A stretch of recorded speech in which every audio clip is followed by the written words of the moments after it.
Good day, ladies and gentlemen. We have a new pope, and this is my immediate reaction. And he's chosen the name Leo the 14th, which is fascinating. On the one hand, that's an extremely traditional name, and it points to a Leo, and the last Leo we had was incredible and very anti-liberal. On the other hand, this pope seems to be the desire of men like Father James Martin, who is probably the furthest thing from being an anti-liberal.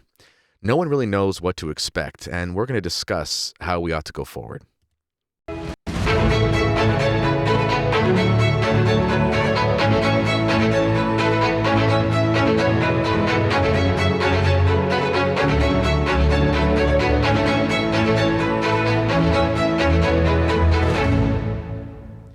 All right, if you're anxious about this new pope, I was just watching some of the other podcasters talk about it. There's every reason to be, and there's nothing wrong with that. But I just wanted to try to bring down the temperature and give a little bit of perspective. Number one, what's the first thing that, if you are a tradition-minded Catholic, what's the first thing that you're hoping for out of this pope, realistically speaking? The first thing you're hoping for is for the traditional Latin Mass to be set free. That's the main thing. I've said this before on other shows, and it's kind of like that quote attributed to St. Augustine, where you say the truth doesn't need to be defended. If you set it free, it'll defend itself, something like that. We don't really know if it's a real quote of his, but it's attributed to him, and it's a good quote. And it's the same thing with the traditional Mass. If they can set the traditional Latin Mass free, it can defend itself, and that's a good thing. Secondly, you want to have a pope who doesn't seem to put on airs and try to show the faux humility and silliness of Pope Francis. And his first appearance to the public, he wore the more traditional vestments, and he made the apostolic benediction in Latin, or apostolic blessing, in Latin, and followed the script to a T. And I listened to his speech, and yeah, he did talk about dialogue and stuff, for sure, but he also talked about Jesus Christ a lot and prayed a Hail Mary and asked us to be guided by the Virgin Mary.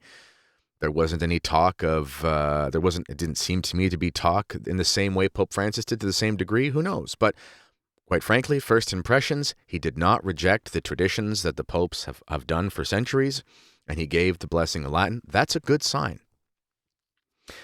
Also, we should probably go back in history and discuss a couple popes who were elected who were supposed to be liberals and didn't turn out to be so. Blessed Pope Pius IX was elected to be a liberal. And not only was he a non-liberal, he was an anti-liberal, ultimately. He turned that way when he came to the office. He was someone who was of a very liberal persuasion beforehand and then turned the opposite. In fact, even today, many traditionalists might even say he was sort of too ultramontane, in the sense that he was so anti-liberal, anti-collegial, anti-democratic in that sense that people thought he almost went too far. But the point is he didn't govern like a liberal. And he gave us the First Vatican Council, and he gave us the syllabus of errors condemning liberalism, things like freedom of the press and all these sorts of things, very explicitly. He was followed by Pope Leo XIII, who was also elected to be a liberal, and he didn't turn out to be a liberal either. In fact, he probably wrote more against liberalism, especially with how he wrote against Freemasonry and the heresy of Americanism. He wrote against that triumphantly for over 2 decades. So the fact that he chose the name Leo XIV, I kind of think is ironic. Maybe it's a thumb, maybe he's thumbing his nose. Maybe it's a proverbial middle finger and he's not going to be like a Leo XIII at all.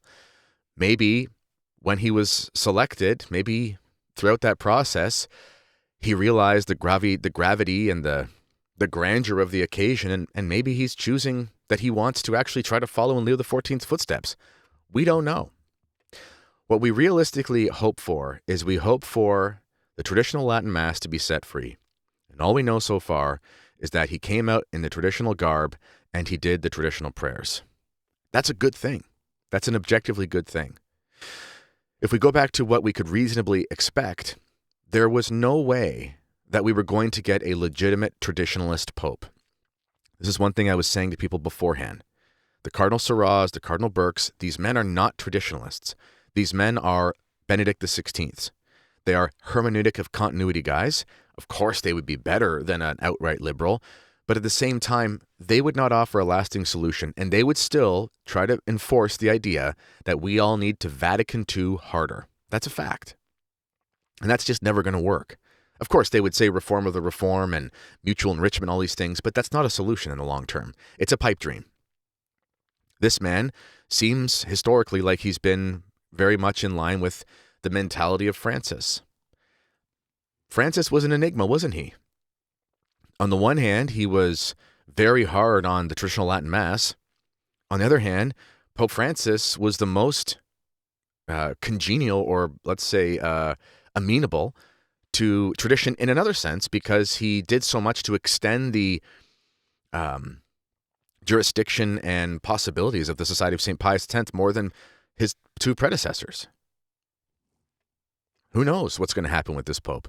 We have no idea. But the fact that he chose Leo XIV, it's interesting.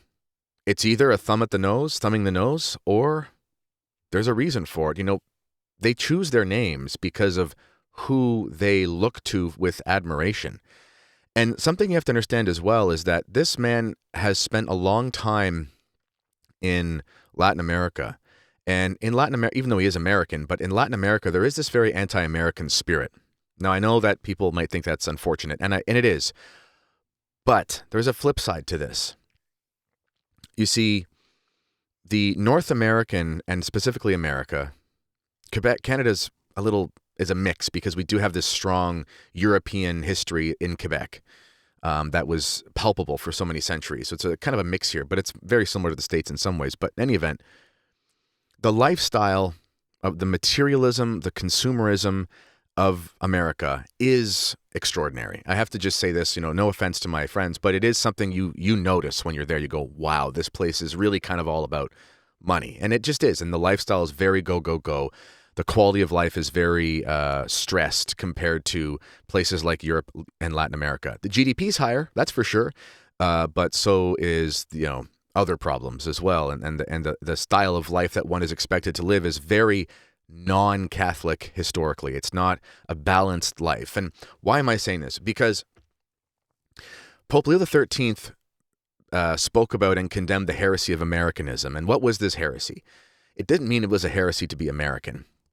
And you can read this in Testamentum Benevolentum, I think is the encyclical. And in this heresy of Americanism, what it was is basically an emphasis on politics and activity over contemplation and spirituality. That's the basis, the way to understand it. We laugh at Latin America, they have the siestas under the tree at 2 p.m, and they're so lazy. Actually, that mentality is Catholic, and it's very healthy.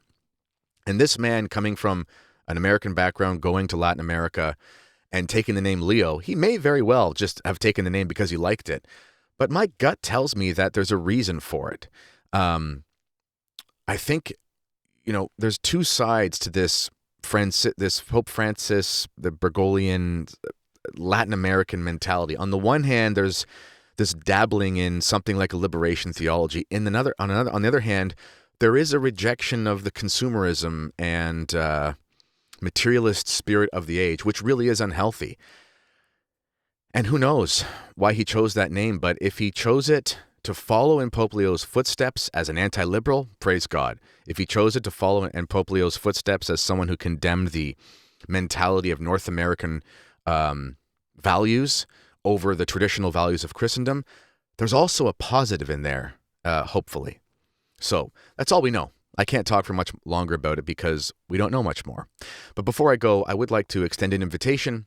I am going to the Holy Land this fall on a once-in-a-lifetime pilgrimage with a traditional Catholic priest, visiting all the amazing spots in the Holy Land, walking in the footsteps of Jesus Christ, the apostles, and the Virgin Mary. Click underneath if you're into that. And also, last thing I'll say, my friends, 2 things you got to do in life. Number 1, you have to buy a house or move at some point, or sell your house. And if you are going to do that, click the link underneath for Real Estate for Life. Tell them that I sent you. They'll hook you up with a Catholic real estate agent. Why not? If you're going to be using it anyway, may as well work with a Catholic. And last thing is, if you have a cell phone, which you probably do, and you're probably listening to this or watching this on a cell phone, stop paying companies that hate you and instead pay somebody who actually believes the same things you do. And check out the link underneath for iCatholic Mobile Free cell phone lines go to traditional priests. Money from your bill goes to traditional religious orders. And they even help you with things like parental control and so forth. So your cell phones are not going to send you and your children to hell. So Catholic Mobile, iCatholic Mobile underneath, and tell them Kennedy sent you or use Kennedy at checkout. They'll help you switch your stuff over. All right, that's all I have for you. Ladies and gentlemen, pray for the new Pope. Praise God we have a Pope. We'll see what happens. Until next time, God bless you all. Bye-bye.